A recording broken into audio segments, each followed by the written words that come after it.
Bom dia, graça e paz, tudo bem? Gostaria de falar com você hoje a respeito do Sínodo de Dort. Você já ouviu falar desse sínodo? Esse sínodo ele ocorreu ali na Holanda, né? Mais conhecida também como Países Baixos, no período entre 1618 e 1619. Esse sínodo ele compôs, né, o que a gente chama hoje de os Cânones de Dort, muito conhecido dentro da fé reformada e alvo também de estudos, tanto sistemáticos, teológicos, doutrinários. Ele é mais uma também forma de unidade que nós consideramos sendo um padrão doutrinário de algumas igrejas reformadas, que eles são aceitos para que seja equiparado, né, entre a doutrina reformada e que haja uma distinção a outras doutrinas. Os cânones de Dort eles também são alguns artigos contra os remonstrantes, né, ou contra a remonstrância, assim eles eram chamados na época. Quem foram esses remonstrantes, né? Nada mais, nada menos do que alguns discípulos, vamos dizer assim, de Jacó Armínio, que Armínio foi professor da faculdade de Leiden durante um bom tempo e alguns desses alunos dele seguiram propagando as ideias dele em relação a como se dá a salvação do homem.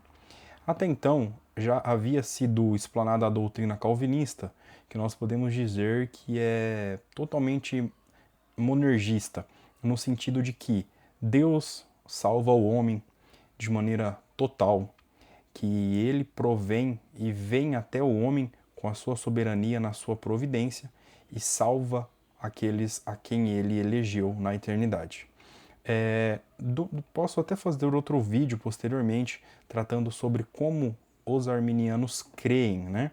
Mas resumidamente eu tenho uma obra que é publicada pela editora Cultura Cristã e o subtítulo dela nada mais é do que a rejeição bíblica do arminianismo sistematizada em 5 artigos de fé.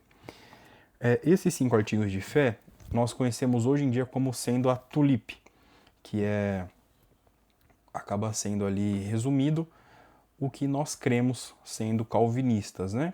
Tanto da depravação total, eleição incondicional, graça irresistível, perseverança dos santos, enfim, depravação total, já falei também, né? E todos essas cinco posições, né? Elas, de certa forma, tentam resumir aquilo que ocorreu no Sínodo de Dort, porém ela não resume toda a fé reformada. É sempre importante a gente frisar isso, porque a fé reformada ela tem existe muitos nuances, né? Muitas pessoas que cooperaram para que existisse as confissões de fé, né? Até mesmo o catecismo de Heidelberg e a confissão belga, que eles até os homens que se reuniram em Dort, eles utilizaram esses 2 símbolos de fé já como base para a construção e resposta aos artigos que foram trazidos pelos remonstrantes, né? Então, basicamente, né, o que ocorreu em Dort foi a refutação dos artigos e das objeções, enfim, daqueles que até então eram chamados de remonstrantes, né? Que eles defendiam coisas que até então não era defendido por aqueles que eram tidos como reformados, né? Por isso que eles acabaram se distinguindo do movimento reformado.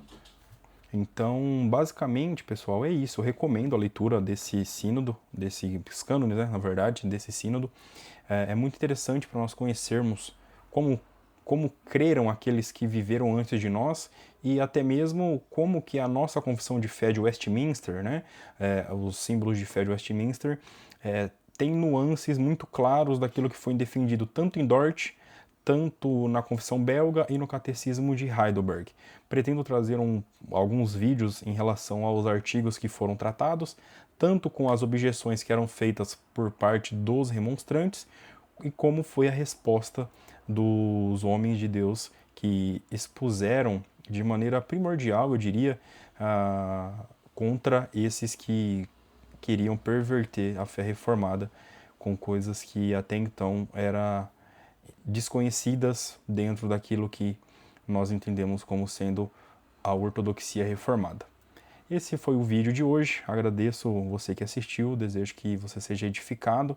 Deixe nos comentários, curta, compartilhe, reposte se você quiser também esse vídeo.